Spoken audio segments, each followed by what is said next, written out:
Assalamualaikum warahmatullahi wabarakatuh. Sampurasun.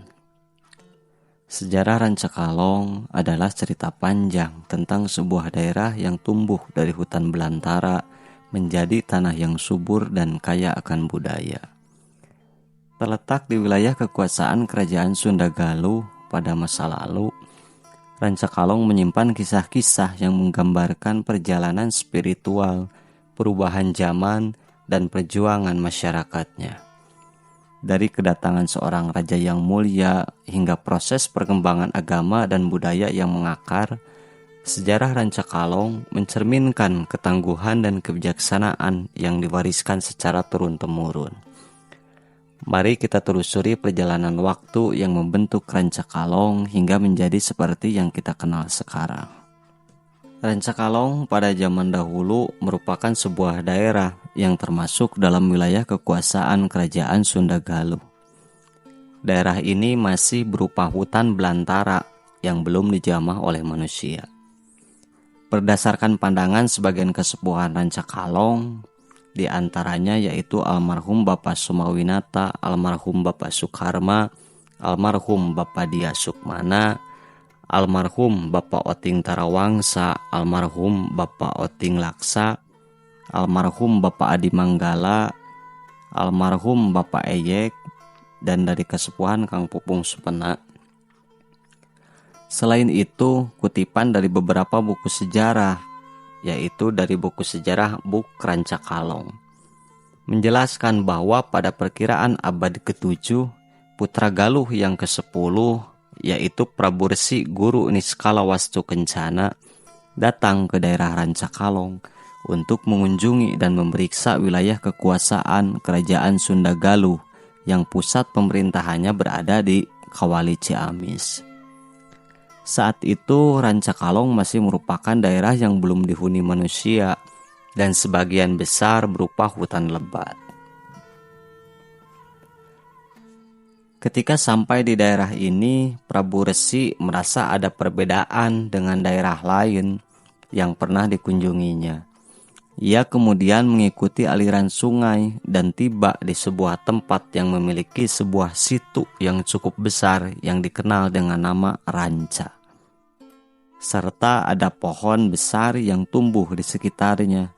Di atas pohon tersebut tergantung seekor kalong atau kelelawar yang kemudian menginspirasi Prabu Resi untuk melakukan mujasmedi atau pertapaan selama 7 hari 7 malam. Setelah masa pertapaannya, Prabu Resi memutuskan untuk memberikan nama daerah ini yaitu Rancakalong, yang dimana mempunyai makna. Ranca berarti dasar, jero atau sumber, yang diterjemahkan lebih dalam yaitu merujuk kepada bibit air yang menyempurnakan.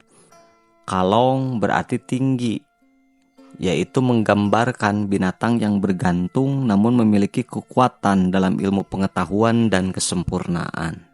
Ciri-ciri alam seperti situ dan pohon besar serta kalong yang bergantung di atasnya masih sebagian ada hingga kini, meskipun semakin berkurang. Namun ciri-ciri ini tetap menjadi warisan bagi generasi yang akan datang agar tidak melupakan asal-usulnya. Setelah itu, Prabu Susuk Tunggal kembali ke Kerajaan Sunda Galuh. Beberapa waktu kemudian, Prabu Susuk Tunggal mengutus seorang tokoh untuk kembali ke Rancakalong. Dan yang terpilih yaitu adalah Mbah Wirasuta, yang kemudian dikenal sebagai Mbah Dalem Wirasuta. Beliau adalah orang pertama yang datang dan mengembangkan kehidupan di Rancakalong dan menjadi cikal bakal berkembangnya masyarakat di daerah ini hingga sekarang. Dalam perjalanan waktu, Rancakalong berkembang pesat dari daerah yang dulunya hutan belantara kini menjadi tanah yang subur dengan kehidupan masyarakat yang cukup ramai. Masyarakatnya banyak yang berprofesi sebagai petani huma dan adat serta budaya setempat tetap dijaga dengan baik. Banyak pula orang-orang yang mendalami ilmu kebatinan dan juga kanuragan di daerah ini.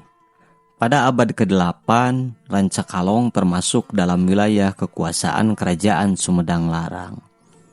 yang diberikan oleh Kerajaan Galuh Pajajaran. Kerajaan Sunda Galuh kemudian berubah nama menjadi Pajajaran yang terkenal di bawah pemerintahan Prabu Siliwangi, seorang raja yang dikenal bijaksana dan adil. Pusat pemerintahannya yaitu pindah ke Bogor. Pada pertengahan abad ke-15, Kerajaan Pajajaran mengalami kehancuran akibat serangan dari Kesultanan Banten. Sebagian rakyat dan bangsawan Pajajaran melarikan diri dan bergabung dengan masyarakat yang telah lebih dulu berada di Rancakalong. Wilayah Rancakalong semakin meluas hingga mencakup daerah sekitar Cijambu Ciherang.